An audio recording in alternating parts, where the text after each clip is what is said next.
Hello, my name is Corey Wade, and I am the creator of 9 Doors to Musical Mastery program. In this little video, we'll be discussing a mini hack and revelation, and it's to do with how we learn music. So if you are anything like me, you have been exposed to, or I was in the beginning stages, I was exposed to the traditional way of learning music, which is reading and notation and skills and drills and scales. That was literally my first lesson. And we do that regardless of whether it's adults or kids from the traditional perspective. And I trained for years, and I ended up traveling around the world and having many different teachers and schools and different systems. And eventually I was exposed to something known as the play-based approach, which has a completely different way of thinking, feeling, and learning and integrating music. And so as soon as I saw that system, I knew that that's how I would learn and how I would teach. I just knew it in every fiber of my being.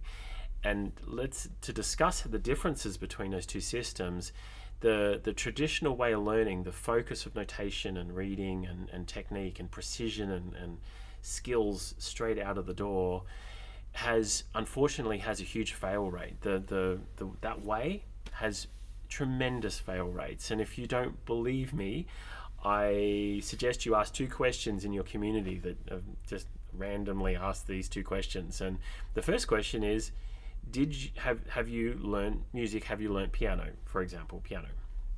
And you'll be surprised, quite possibly blown away by how many people actually say yes to that question. Yes, I have learned music. Yes, I've learned piano. So many people say yes to that question. I ask this question all the time. But followed up with a second question, which will illuminate why you might be surprised, which is the second question: are you still playing? And a majority of people will say no. At least that's been my experience. A majority of people will say no to that question. And quite often what they're doing is they're carrying a story of how it was either too hard, or they weren't disciplined enough, or they weren't talented, or that it was boring, or for whatever reason, they're not doing it anymore, and quite possibly there's a negative relationship with it as well. So a lot of people are carrying a trauma around personal failure, that they weren't able to be musical, or that it's only for a select group of people and they weren't part of that category. And that's really sad. So as a coach, I'm often dealing with that when I'm working with people with prior training, how to actually get past all that trauma that they've experienced and actually experience music in a whole other way. So if we look at how we learn, if that way of learning has a fairly high fail rate, let's have a look at another way of learning, which is when we learn our native tongue, has huge success rates, right? 99.9%, maybe 100% success rate on how we learn a native tongue. So if you grow up in France and you're surrounded by French speakers, you're probably going to be able to speak French. If you grow up in England, you're surrounded by English speakers, you're probably going to be able to speak English, and you'll have it in your life for the rest of your life. And so what's going on there? Well, the kids are hearing it first, they're speaking it, and then they're reading and writing, and the theory of that comes later. And quite often the theory never even gets looked into too much. It's more the speaking, which is the focus for learning a language, right? And so if that has almost 100% success rate, why not use that to model and how we learn music, which is what the play-based approach is. So definitely reading is great, but not on day one.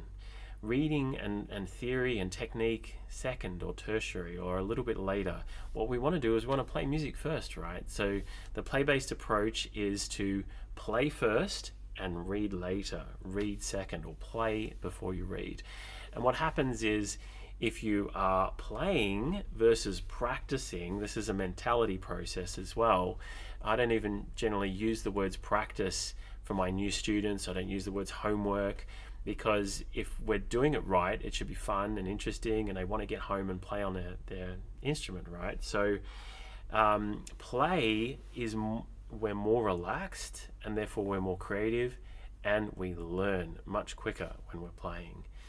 So this is the hack and revelation for play versus reading first I would say play first, play bass first, and then bringing in the reading and theory and technique as required and as desired in time. So see you in the next video. If you're interested in more, check out the links below. Ciao.